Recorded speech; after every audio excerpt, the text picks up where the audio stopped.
Hi, everyone. Hi, Ocean. Hello. I hope you guys all enjoy how we have color coordinated ourselves by accident. We didn't plan it, huh? We didn't plan it. I'm so thrilled to be here for the launch of the Emperor of Gladness. And Ocean, I know your whole life is so full of people who feel themselves close to you without having any right to. I unfortunately am one of them. I'm just truly so proud to be here with my fellow beautiful short loser. I have felt, Under 5'9", under 5'9".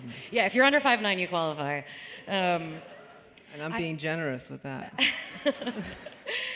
I, in my own journey of being in the world and trying to render the world and try to pay attention to the world, since I first read you, my Southeast Asian brother, we were both born within a month of each other in 1988, both came to the States as toddlers, and we have this unbelievable, unlikely gift of meeting here. And I think, like all of us here in this room, I feel the weight of what you do and what you've done in this book and all of your books. You're pressing the farthest reaches of your talent and your presence in service of the values and of the people who are generally invisible in the American self-conception. You're noticing each detail of the world as it is, and in that way, what has been lost in it and what we might still find in it and with each other. And I'm grateful for it as a person and as a reader. And so thank you for this book and for being here tonight with us. Oh, God.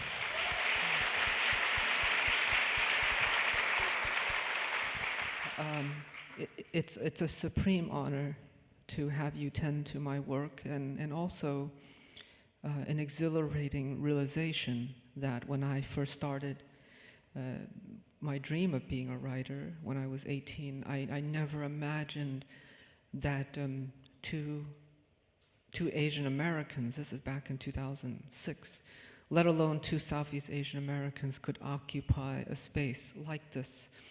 And so just the significance, the political and historical significance of us being here where Lincoln and Frederick Douglass and Patti Smith have been means enough to me to say that if this is it, I would be incredibly grateful and happy.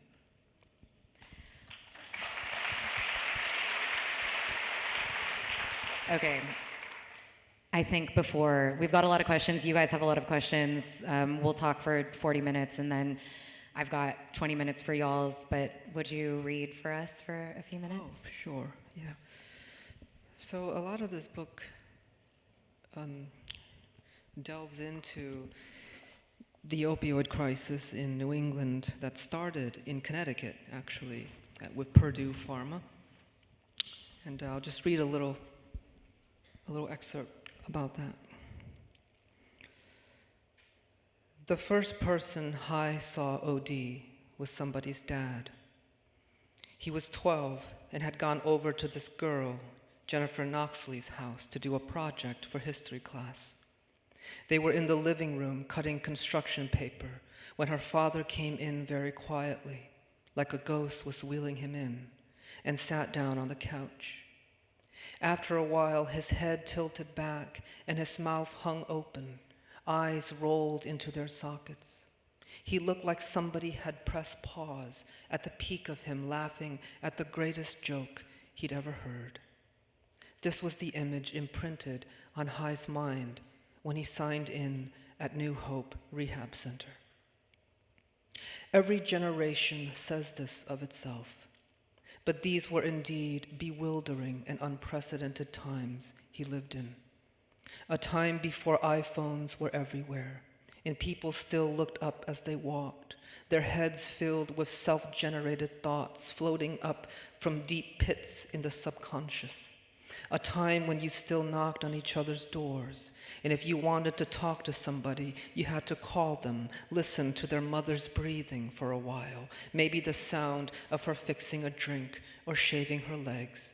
Then meet up somewhere, one of you waiting about, shifting your feet and looking at clouds or trees or municipal architecture, cars passing, your dopamine levels higher for not having been depleted from blue light screens throughout the day. A time when the drug dealer on the corner would, out of boredom, start balancing on a chain-link fence, the boy in him unable to help it, pants sagging from the effort, revealing his plaid boxers you can spot from the back window of the school bus. But then, slowly, 1 or 2 or 7 of your friends will find the pills, and they will flood their young brains with artificial joy.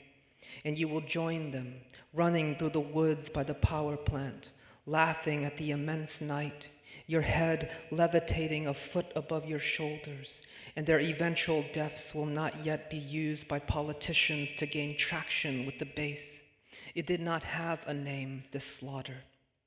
And yet your loved ones were being slowly erased, even teachers and lunch ladies overdosing overnight, then cremated without ceremony, their faces soon existing only in your mind. Those were the times, those who lived through it would say, years later, not knowing what it was they meant. Though it was never his drug of choice, he was barely 16 the first time he tried heroin.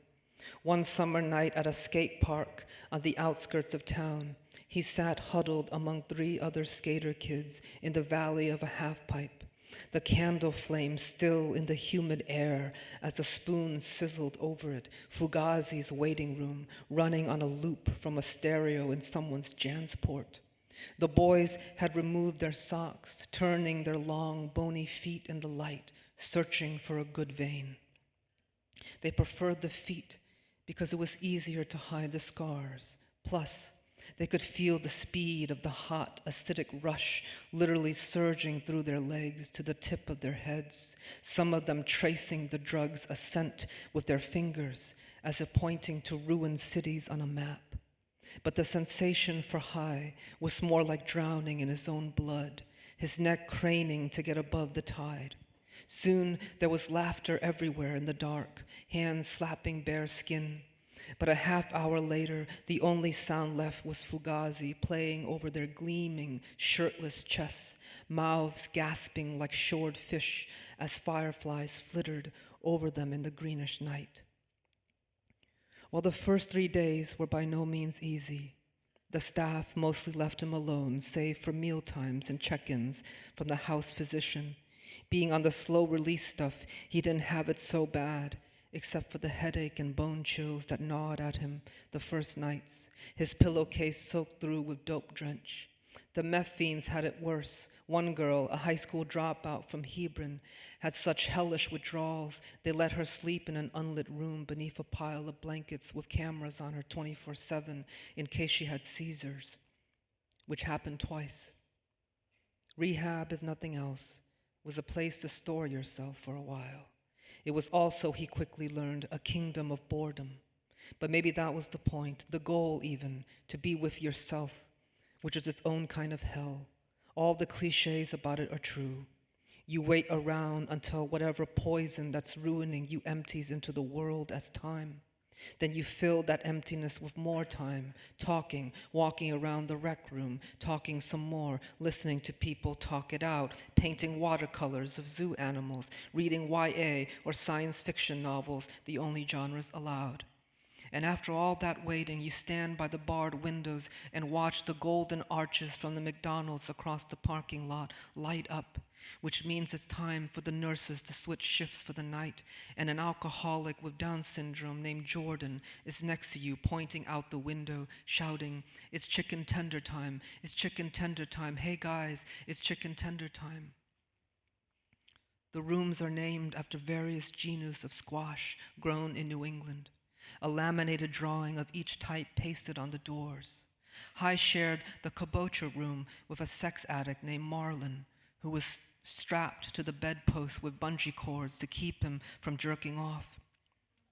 He turned to High one night and said quizzically, "Hey man, I was wondering, how come I never see any Asians in rehab? I've been to like 5 of these joints and never seen one till now." "MSG," High said, feeling crazy. "What?" Marlon's eyes widened in the blue wet dark. It absorbs all the poison.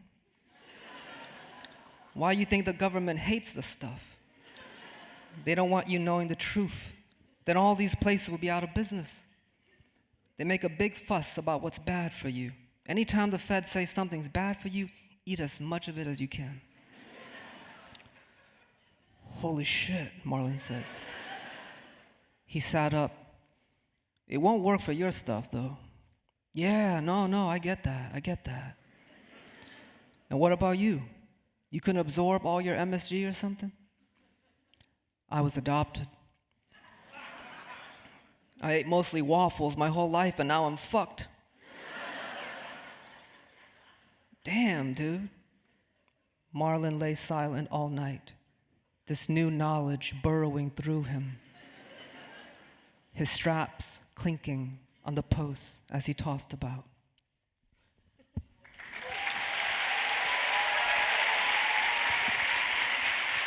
Y'all are gonna laugh at MSG and not the chicken tender time.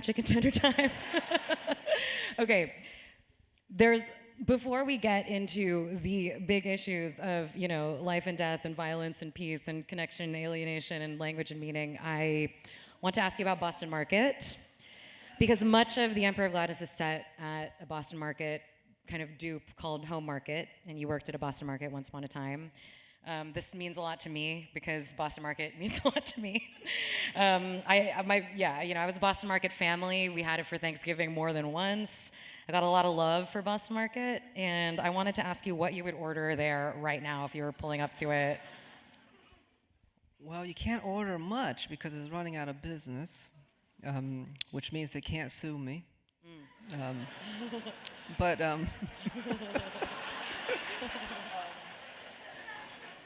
there's a quote about the cream spinach in this book that I took from my time there. I had a coworker, and she said, when I first got there, she said, "You gotta try the cream spinach, kid."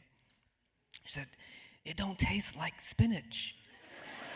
It tastes like dinner." And she was right. She was right. You'd go cream spinach. Yeah. Right out of that plastic bag. You just slash open. I think it was, I love that so much of this book is set there, and we'll talk about it more, but I mean, fast food places, they're kind of a punchline, but they're really important, right? Like, we have kind of lost the public sphere almost entirely in this country, and, fast food places are one of the only, institutions remaining in American society where people that don't have much money are allowed to just chill, I remember the book brought back, I have this childhood memory, and I think it's a memory, I don't remember my dreams. I remember a man wearing all pink and orange proposing marriage in a McDonald's. And it's lives in my memory as one of the most beautiful things I've ever seen. And it, truly, right? And so what did you know you would be able to get at by setting so much of this book in Home Market? Well, early on, I was obsessed with this comment that Andy Warhol had. He says he loves Coca-Cola because for the first time in human history, you have the same phenomenological experience that could be received through this medium, this high fructose drink, wherein the king of Norway and the Joe Schmo down the street could have the exact same experience. And that was kind of like a very Warholian, optimism of what is, to me, a kind of very cruel, toxic invention, right? But that's also America. It has this promise, and also the poison and the promise is often in one place and often through one consumption. And I started to see the fast food restaurant as really a metaphor for all of this country is, and maybe that's because this country invented the fast food joint, because at the heart of it was all deception. Nothing was cooked there. It was all various stations of reheating. It was designed by a corporation with food scientists in order to get you to eat more.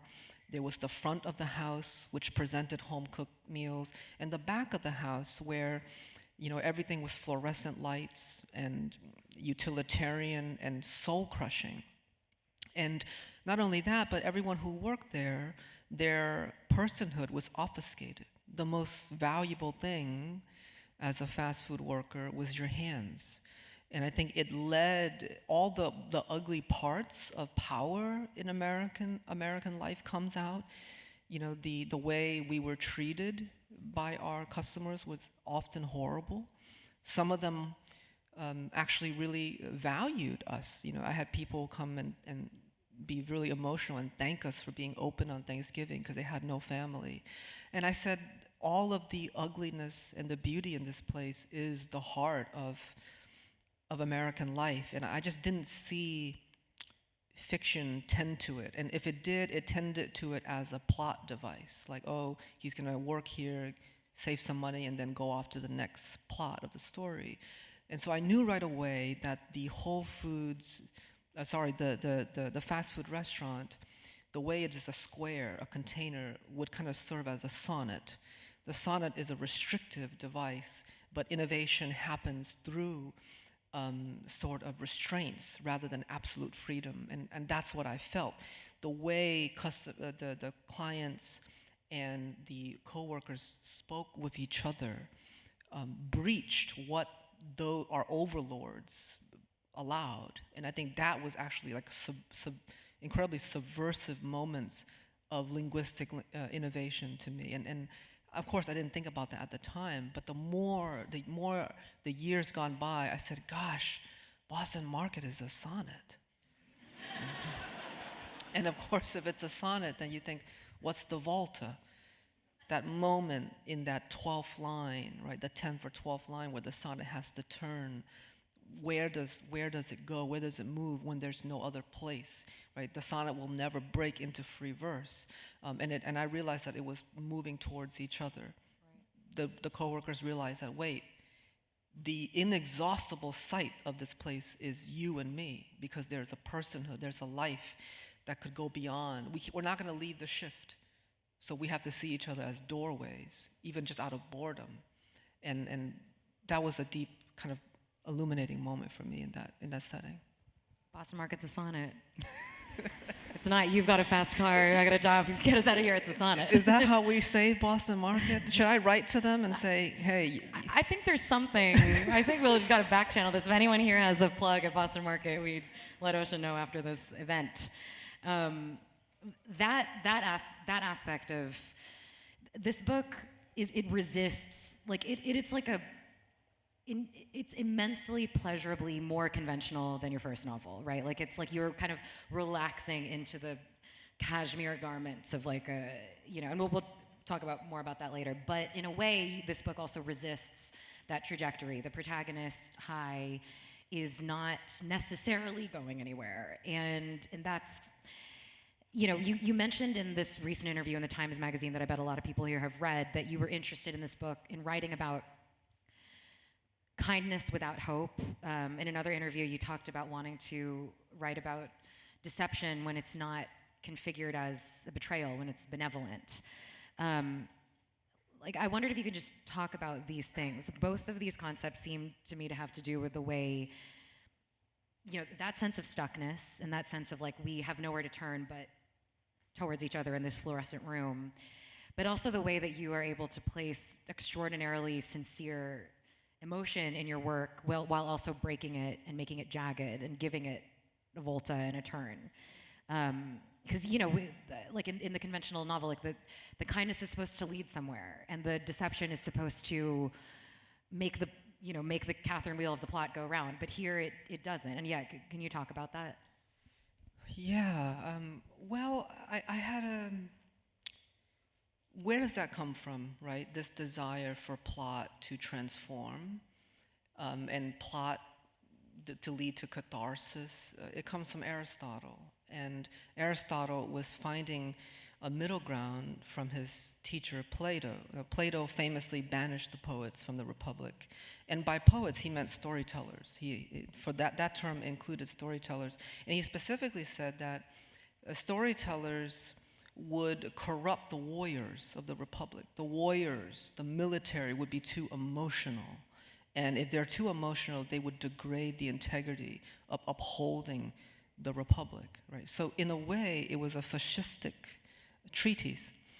Aristotle had a more, reasonable mind. He said it's not feasible to just banish storytellers. We have to find another way.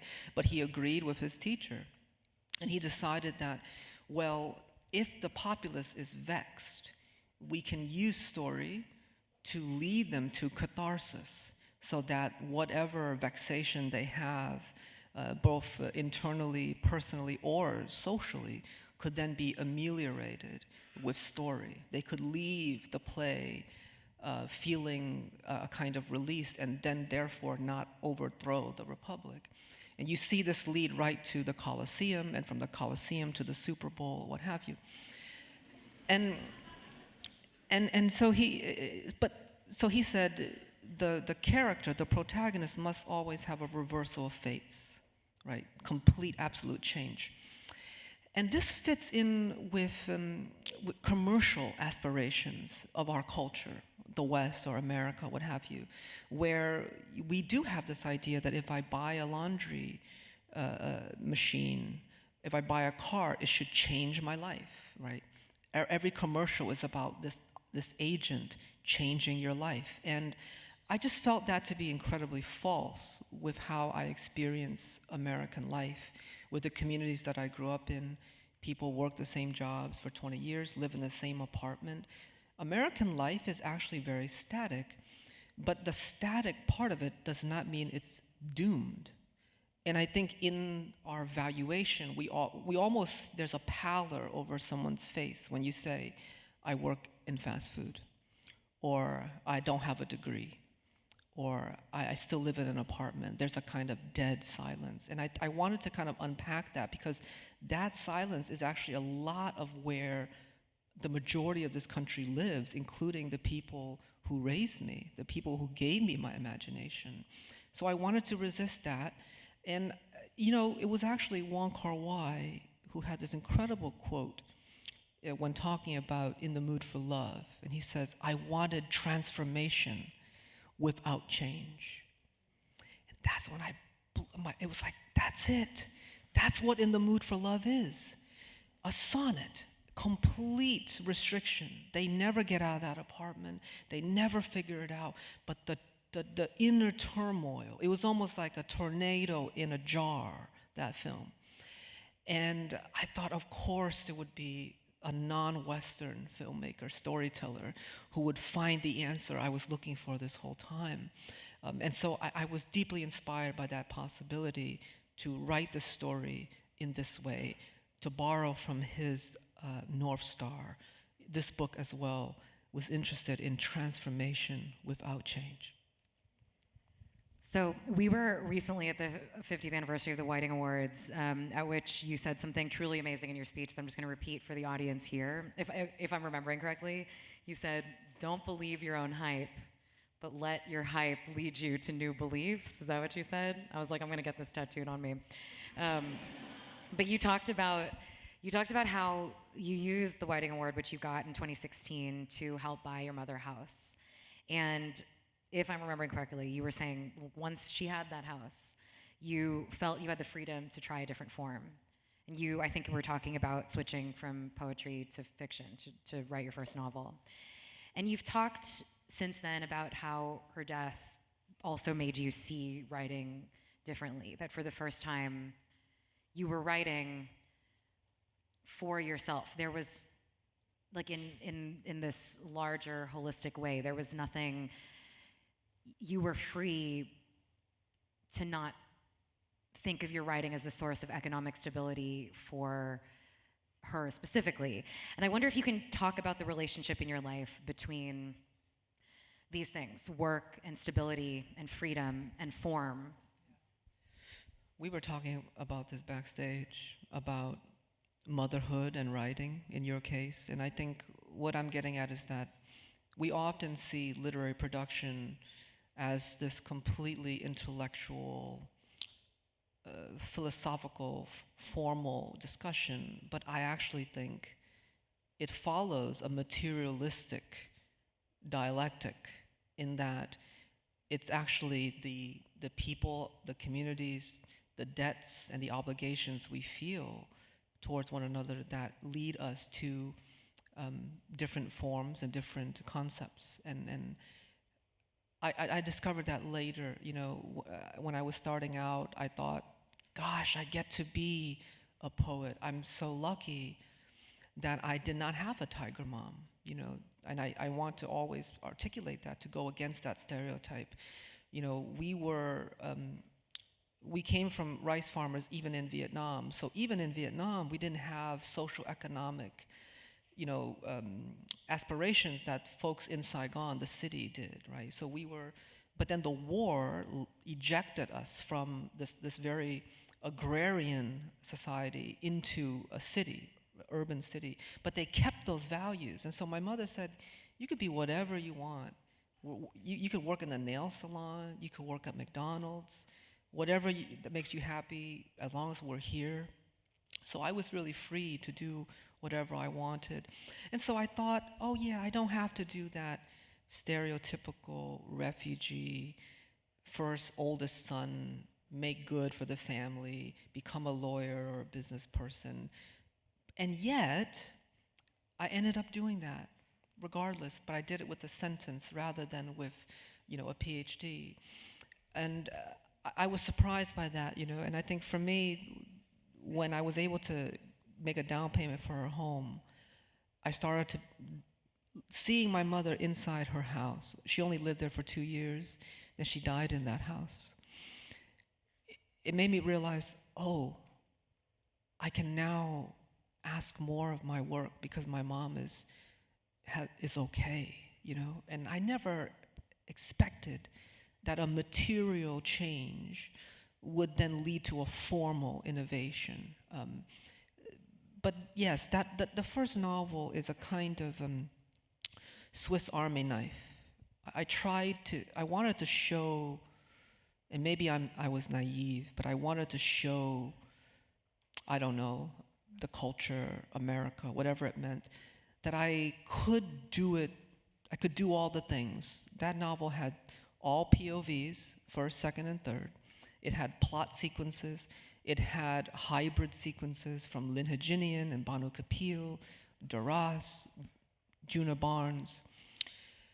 So I was hoping to show that I could write a conventional novel if I wanted to. And I don't mean that to toot my own horn. I spent a lot of time writing short stories that I'll never publish as a laboratory for On Earth We're Briefly Gorgeous, to learn how to do third person, second, first. But I showed hints that I could do it, but then I wanted to say that I deliberately did not want to, for my debut, ask a reader to just sit back and relax while I gave a tour of Vietnamese American suffering. I wanted to deny that and really showcase a kind of artist statement. And this book, the second book, was me trying to walk the walk of that first artist statement. And one of the secret prompts I had was that if On Earth is a document, it's a letter that masquerades, wink wink, as a novel, then what would Little Dog do if he had to write a debut? And it would look like this. What part of his life would he tell? Which would he obfuscate? Which would he invent? And then he would use the third person to tend. So this is the public, Little Dog facing a public-facing project, whereas the first book was a voice turning towards the family. This is turning towards more the American public as a fictive project. Someone should do a whole class on secret prompts, because I feel like, we could just talk about that for the next 20 minutes, but we can't. So this book, as you guys can hear in the excerpt, it's funnier than your previous work, and you are yourself very funny, and it's such a pleasure to feel that in this novel. It's so minutely, it's in the minute observations of the kabocha squash room that the guy's tethered to the bed to stop jerking it, but it's also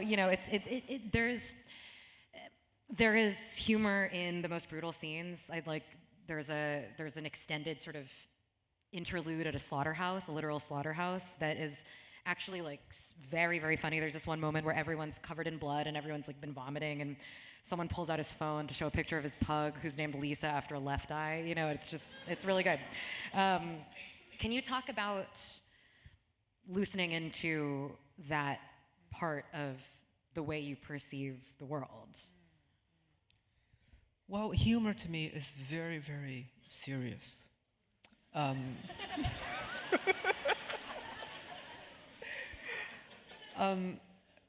I think what I mean by that is that I watched the women in my family use humor as medicine.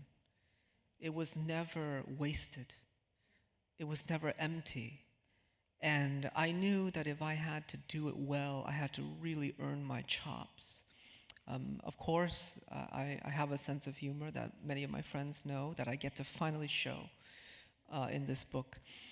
But it was, again, Morrison said something really lovely, and she said, I know most of my readers will be middle-class white folks. That's just the reality of the economics of book publishing in this country. And Toni Morrison said that. However, I still get to own my intention as an artist. I can't control the economics of the book, but I get to control the intention. And for me, with that in mind, I could not be funny in that first book because I was tending to my elders' history, not their stories. I do not tell their stories. We can talk about that if you like, but I don't tell. Many people think it's a memoir, but I do not tell my family's story. I never asked them. I never interviewed them. I felt ethically that I do not have a right to mine their stories for my art, which is why I think I'll never be able to write a memoir unless it's just about my life. But because I was interested in their history, the context of their history, I did not want to make that book funny because I knew the majority of the audience, a la Morrison, would be white. And I felt really uneasy about inviting white folks to laugh at my elders. And so it's a somber book. It's more somber than me, and it's not fully my artistic capacity, but I had to do it that way because the risk would be too high. The line, Dave Chappelle talks about this somewhere, where he says the line between being laughed with and laughed at could be so thin that you start to lose track of it. And for him as a black artist, it was too uneasy. He had to quit the Chappelle show because of that.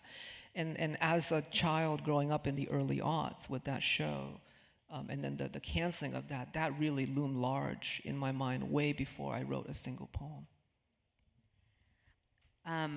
We are kind of running out of time. I'm going to start moving to y'all's questions, but we have to talk about, how do I say, Grazina? Grazina, okay. Grazina. So the protagonist of this novel is a young man named Hai who comes to live with an elderly woman, Grazina, and takes care of her. They, have Swanson's TV dinners and Pop-Tarts, and he steals her dead husband's Dilaudid, and he bathes her, and he salvages her hair when she burns it off, and he protects her as she protects him. The book is dedicated to a real-life Grazina, your partner's grandmother, who you lived with as you were getting sober. And Grazina in the book, she's slipping into senescence. It's just before. And in this part of her life, this intersection, this unlikely intersection, it becomes this shared dream state for Grazina and Hai. They spend a lot of their time together kind of in this mutual hallucination of World War II battle scenes, these flashbacks and fantasies, which meld in the book with Hai's cousin Soni's obsession with Gettysburg and the Civil War. I love the cousin named Sony. It reminds me of how Filipinos will sometimes name their kid like Abraham Lincoln or whatever. Anyway, but I wanted to talk to you about Grazina and about war is ever present in this book. The American war in Vietnam is mostly absent, but war is still very, very present. At what point, was that something that you are borrowing from your experience with the real Grazina, or tell me about that, the ubiquity of battle scenes in this. Yeah, well, we talk about the quintessential American life, whatever that means, right? Prosperity, white picket fence, those are the cliches. They do, they're fixed cliches as mythologies in the culture. But what I found was, to me, quintessentially American was the aftermaths of war. If you ever try to rent an apartment or buy a home in this country, immediately you were in the lexicon of war. Oh, this is a pre-war home. This is a post-war revival. This is an antebellum ranch, right? I'm like, what? You mean former plantation, right? And there's that as well, right? So for me, the shadow of war, this book has 4 wars in it: the Civil War, the Vietnam War, the World War II, and also it takes place in 2009 at the height of the Iraq-Afghanistan invasions. And so to me, that is quintessentially American, that we always inherit these wars and these tragedies. But again, Grzina as a context is true. You know, the real Grzina I knew fled Stalin from Lithuania and came to America in the 50s to build a life. But there are things she told me that she has taken to the grave, and there are things that I've kept from her that I too will take to the grave. I do not tell people stories. I do not tell her story. Her story is hers. That's very important to me as a novelist. And so I had to make it up. And, you know, the Civil War obsession that Sony has is my obsession. So you diffuse yourself through the book. But that's an important part. That's the exciting part of fiction, is to let the world inspire you towards questing new ideas. If I told myself with every novel, if the characters are recognizable to me as people I know, then I failed. That's my one rubric. If I look at the book and say, oh, there's someone I knew, and they come completely unchanged from the real person, then I failed. I need to move them towards almost a parallel universe where the fictive imagination launches something absolutely new, because that's when new ideas can come forth. Okay, 2 more questions for you. You revealed in that big Times interview about a moment where you wanted to kill someone when you were 15. And I wonder what it's like to disclose a story like that, or to speak about your experiences with addiction, because your own sort of moral and spiritual search for what it is to be tender and kind and compassionate and aware, you know, as it manifests in your writing, but in the way you are in this world, you know, you have been configured by your adoring public as almost this patron saint for tenderness or even morality. And you wrote on Instagram when you posted that interview, I think that something like you were sorry if that, you know, if things in here would let anyone down or something. And I felt something so intense reading that from you, you know, not the disclosure, but the acknowledgement that you have to navigate the knowledge of what these things about you might mean to people who love your work and who don't necessarily know you. Can you talk about navigating that? Thank you. Well, that moment was a bit unexpected. David is a beautiful interviewer, and he made space for that. And you know, he also said we don't have to, you know, go on. But it's something that haunted me for a long time, and I think it's important for me to treat the thinking about my life in the same way as the thinking about my work, which is an effort to understand how difficult it is to be a person, and that there are many parts of us that we deeply are ashamed of, but that they do not define where we will end up. And so I've been wanting to find a way to articulate that moment for a long time, and especially because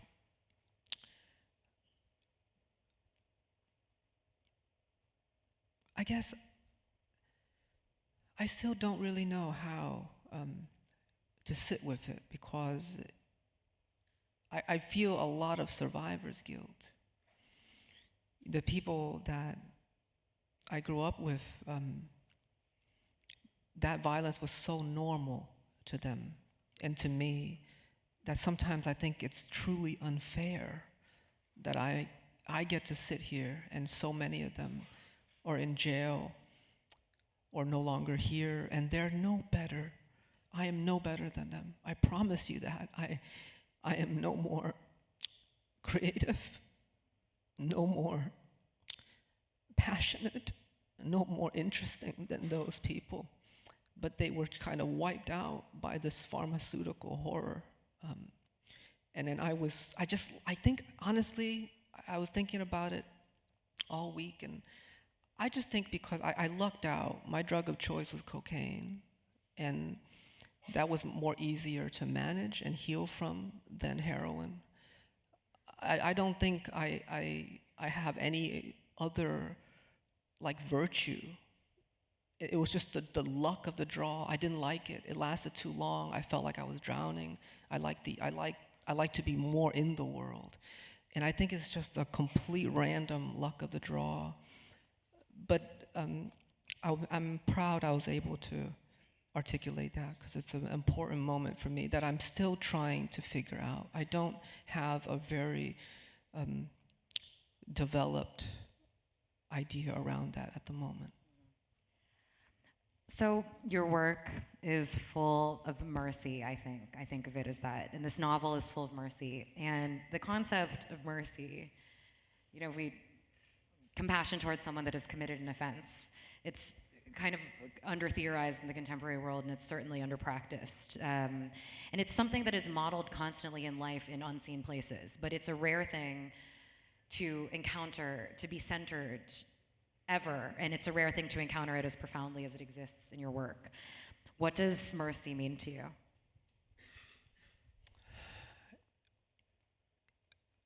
It depends on the situation, but I think mercy is the acknowledgement that there is no escape from suffering. We often have these actions that we act out in retribution. We say things to set the record straight. We write books to set the record straight. The burned books, you can feel them. They have a lot of energy, but they kind of phase out because you realize that there's all this vengeance at the heart of it. And I think mercy is realizing the other side of YOLO, right? Is that on one hand, YOLO, you only live once, becomes a justification for absolute Machiavellian destruction of the planet. I will suck up all the resources. Who cares what I leave behind? I will destroy it all for profit and joy and my own self-interest. And we very easily champion this, right? The ambition of those who have unlimited profit in corporations and Wall Street, and the ambition of those who make weapons is always cheered. It's always applauded. No one ever says, you should lower the blast radius of that bomb. You should have fewer bullets fly out per second for the AR. Next quarter's earnings we should tone it down and be humble.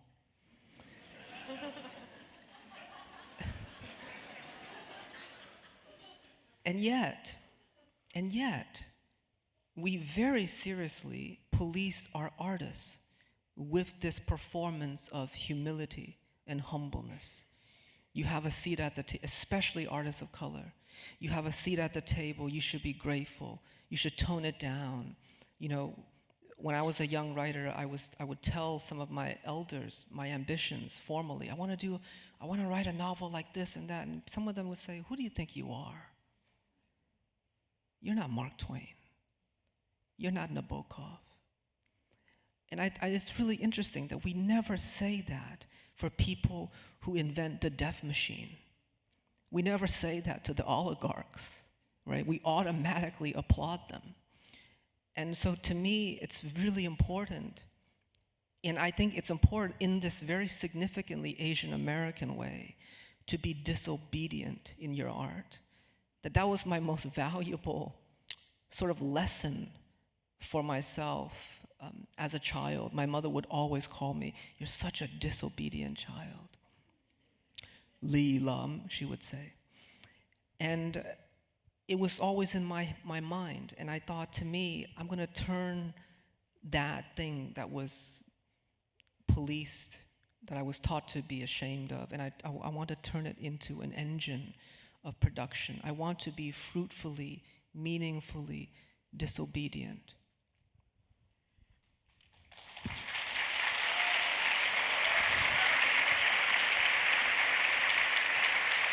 Okay, questions? I ran into your time a little bit. We've got like 10 minutes. Okay, another food question. We're gonna start, I'm gonna give you a break from life and death for a second. What is your favorite Vietnamese restaurant in NYC? Without question, Hello Saigon. Okay. Yeah. Because it's the one place where it feels like the living room of my childhood. It's like run by uncles and aunties. They're complaining about like parking tickets, prices, and they use like, I'll say only the Vietnamese, they'll use "do ma" as a comma. And I think that's really, really comforting to me to hear that word be used as a way to moderate the cadence of speech, which is how my family talked to me. It's also, I think, the best pho in town. Great, let's all go. Okay. Okay, so this is a longer question. This person quotes that reading is a privilege you made possible for me with what you lost. As a first-generation queer Vietnamese immigrant who will be the first in my family to pursue graduate education, this quote cuts deep in me since I know one day I will be a class betrayer. In your recent Times interview, you mentioned, you talked about the long realization of upward mobility from a poor working class background and how it's too late to help your grandma, uncle, and mom. What you shared scares me because my mom, an immigrant factory worker, always dreams to be able to speak and write in English proficiently. Her supervisor felt hesitant to promote her because of her limited English. As a soon-to-be grad student with a tight income, I don't know how to afford my mom's dream. Could you please share some knowledge to help me, my family, and other seemingly invisible working class bodies to ease and maybe even grieve about the staticness of American life? I'll be honest, I don't know the answer to that. My favorite theorist, Mark Fisher, who sadly took his own life in 2014, I believe. He didn't see a way out of it. He felt that the past always haunts us, and my own experience with education is very fraught in that, at first your family sends you very enthusiastically into the world. Go, learn everything you can. And I was sent with a lot of support. Sometimes people ask me, "Gosh, you have so much charisma, you have so much strength, and you're able to be vulnerable." And I think it's not charisma, it's fortitude. I sit here not by my own ambition, but through the blessing and volition of everybody who raised me and believed in me. My grandmother, my mother, my aunts, my cousins, my teachers, my editors, my publicists, my partner, my brother. I am fortified by their blessing, by their vouching for what I do. That's what charisma or strength looks like to the outside. But to me, it takes an incredible long time to understand theoretically what has happened to you, to understand the geopolitical profits, the wars, the class destruction, the deep systems that make it impossible for you to break out, that it's deliberate, that it's designed that way. And you go out and you learn, and then one day you come home, maybe 15, 20 years later. This is a metaphor, but not really. You come back and you say, Ma, Grandma, I found it. I read Marx. I read Trinh Minh Ha. I read Benjamin, Hannah Arendt. I figured it out. I know what happened to us. It was not an error. It was not a mistake. They did it on purpose. There's a reason why you tried so hard and you couldn't get up. But it's not your fault. And you come into the house and you're shouting all of this and you realize there's nobody there. They're all gone. And so you start to realize that destruction is much more efficient than repair. You look at any war, it takes seconds to destroy a city, years to build it back.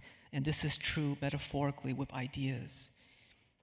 The things that damage us, the systems that damage us happen so brutally efficiently that to learn and think through hours of spending and thinking and arguing with yourself and your peers, you come home, you want to bestow this, you want to lay this at the feet of your elders, and they're dead.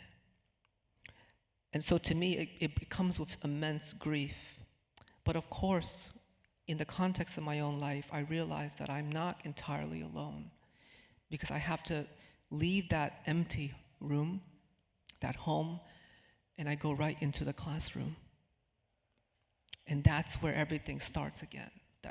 There is a place, and it's with my students. That's why I always say that my true vocation in my life is not a writer, it's a teacher. Writing is an independent phenomenon. You write one book doesn't mean you can or should write another. For some people, more true than others. See, I got jokes. But with your students, you can always be useful to them, as long as they graduate after 2 years, you know. Otherwise, you start being a broken record. But that's kind of where I'm at now. I realized that I wanted to give all this to my family, but it was too late. I took too long. I don't think I could have ever did it on time. And even if I could, to what end? How do I deliver this theory, these answers, in a language that is broken? My Vietnamese is broken. Their Vietnamese is broken. I learned all this in English. How possible is it, even if they are alive? And to me, the answer for me is to give it all to my students.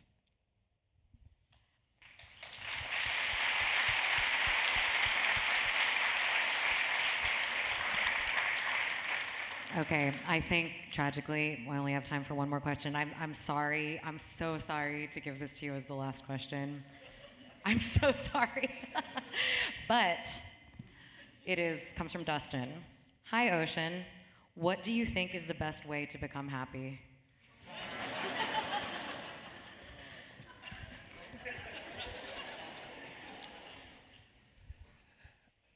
I think happiness is over-fetishized in this culture.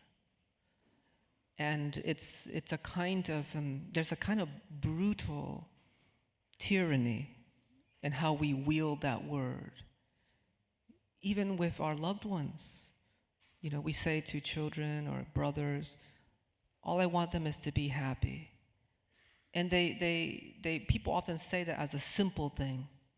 Oh, they don't have to be doctors and lawyers or, you know, star athletes. They just have to be happy. But to be happy as a human being is sometimes a Herculean feat. And it becomes almost this very brutal absolute that most of us fail. And so to me, it's probably most helpful to reframe that question and interrogate the validity of that question, because it comes from the culture. The culture also, the capitalistic culture also weaponizes that, because it has tricked us into believing that products will then lead us to happiness.